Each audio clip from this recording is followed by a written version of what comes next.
Ici, nous allons parler du complot, en gros, le complot des sirènes des eaux. Beaucoup de personnes se méprennent sur l'existence même, ou tout simplement la nature des sirènes des eaux, communément appelées dans, on va dire, dans les Antilles, ainsi de suite, c'est maman de l'eau, en Afrique, plus dans l'Afrique de l'Ouest, côté francophone, on va dire la reine des côtes, et dans l'Afrique centrale, c'est aussi plus Mami Wata. Donc, et dans d'autres tribus, donc, originelles, c'est Djengu, la sirène des eaux. Avant de parler du complot des sirènes des eaux, il faut toutefois, premièrement, aller à sa genèse, à son origine. Parce qu'on ne peut parler de quelqu'un ou tout simplement faire allusion à une créature sans connaître sa généalogie, sa genèse. Pour cela, on va aller dans Bible, Kalatambale, pas de contradiction, pas d'erreur, pas de mensonge. C'est le livre où on retrouve toute forme et sorte de connaissances issues du verbe, bien entendu. J'ai toujours expliqué dans mes anciennes vidéos et aussi live que, on va dire, l'histoire a été plagiée par des complotistes, par, on va dire, des blancs et des sans-mêlés de l'époque. Ils ont pris l'histoire du peuple noir, ils ont changé, ils ont tout modifié. Ils ont changé les noms, les lieux de naissance, les appellations, les couleurs. Ils ont introduit dans les canons, ils sont allés plutôt rédiger des bouquins au Moyen-Âge avec les cerveaux primitifs. C'était des esclavagistes et des racistes. Donc, ils ont tout modifié en pensant que, en modifiant, la vérité n'allait pas les rattraper. En cela, ils vont faire des films aussi sur les dessins animés, sur les sirènes des eaux.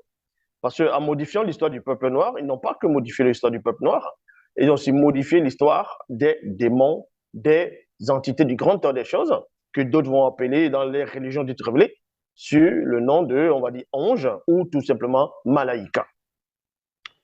Donc, quand vous tapez sirène des eaux sur les moteurs de recherche, ils vont quasiment les représenter en tant que femmes blanches, avec de longs cheveux, et un peu, ils vont aussi représenter des femmes noires. Mais ça, c'est pas trop, on va dire, répandu comme l'image, la représentation de la femme blanche.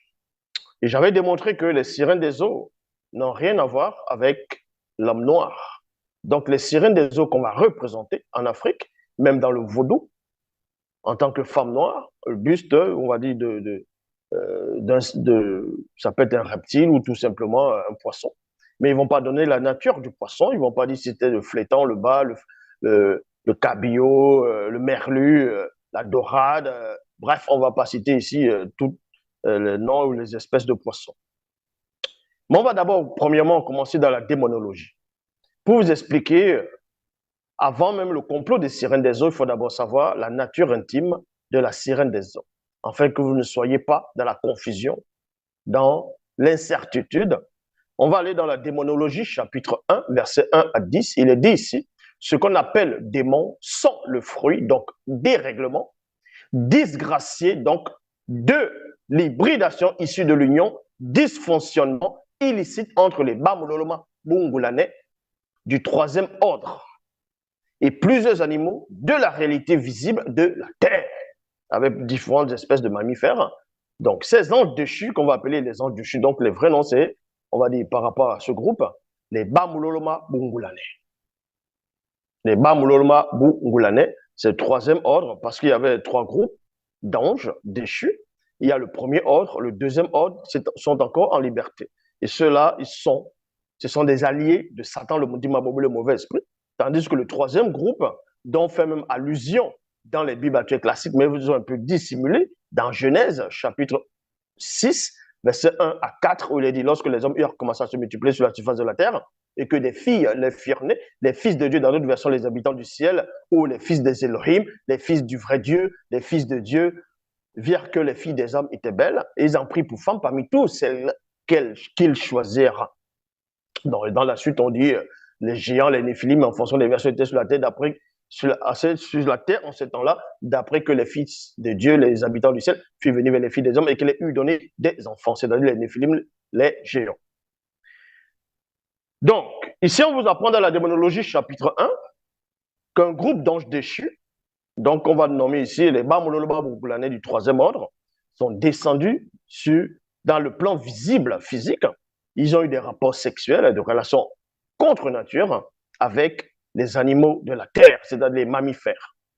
Les premiers animaux dont ils sont accouplés, c'était dans l'océan primordial, c'est-à-dire de la terre.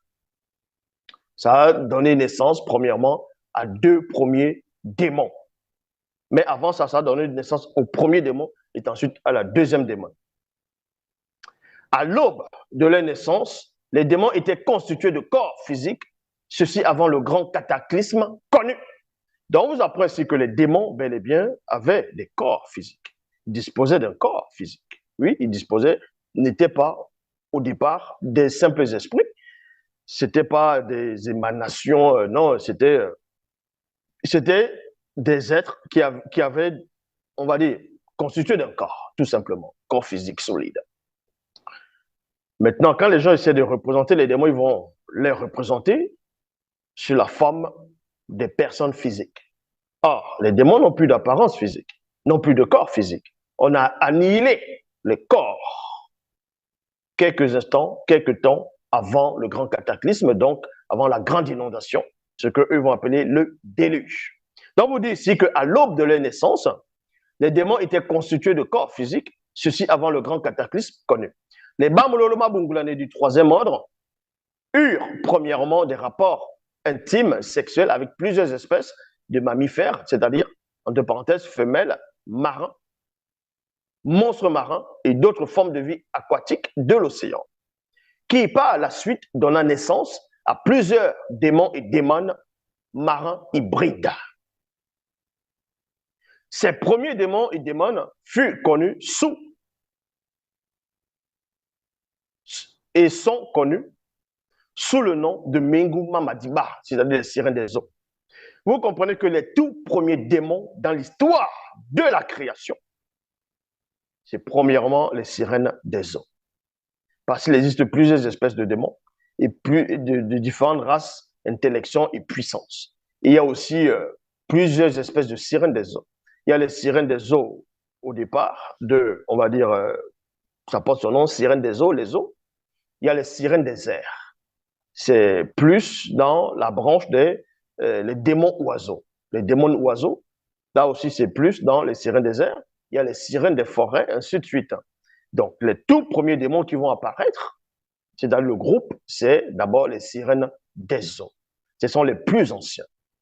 Ce sont les plus anciens. Et dans les sirènes des eaux, on retrouve aussi les démons guerriers et démons religieux font partie de cette espèce-là.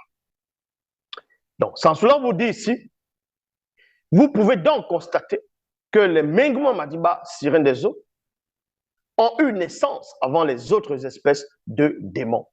Donc, que ce soit Belzébuth, d'autres vont dire le prince des démons dans les Bibles classiques, bon, on sait que ça c'est faux, ce sont des aberrations. Que ce soit Belzébuth, que ce soit Baal, parce que Baal lui-même c'est un démon hybride de haut rang, l'un des démons primordiaux. Il y a aussi Dagon, oui, c'est aussi un démon sirène des eaux. Il y a plusieurs espèces de démons. Il y a ceux qu'on va appeler, on va représenter sur les démons hybrides. Il y avait Michel connu sur la personne, là actuellement sur la personne de Jésus. Ça, ce sont les démons qui viennent après. Donc les démons Elohim sont les démons, c'est-à-dire les Anunnaki, et ainsi de suite. C'est ceux-là qui vont venir bien plus tard. Mais les tout premiers démons, comme je dis ici, sont les sirènes des eaux. Mais différentes espèces, groupes, forces et intellections. Parmi les sirènes des eaux, donc parmi les Menguma Madiba, 2 se trouvent être supérieurs à tous, même parmi toutes les races de démons. Il y a point ici. Le tout premier démon est le tout premier et le plus puissant des démons et démons est le dragon marin. C'est-à-dire c'est un démon dragon marin.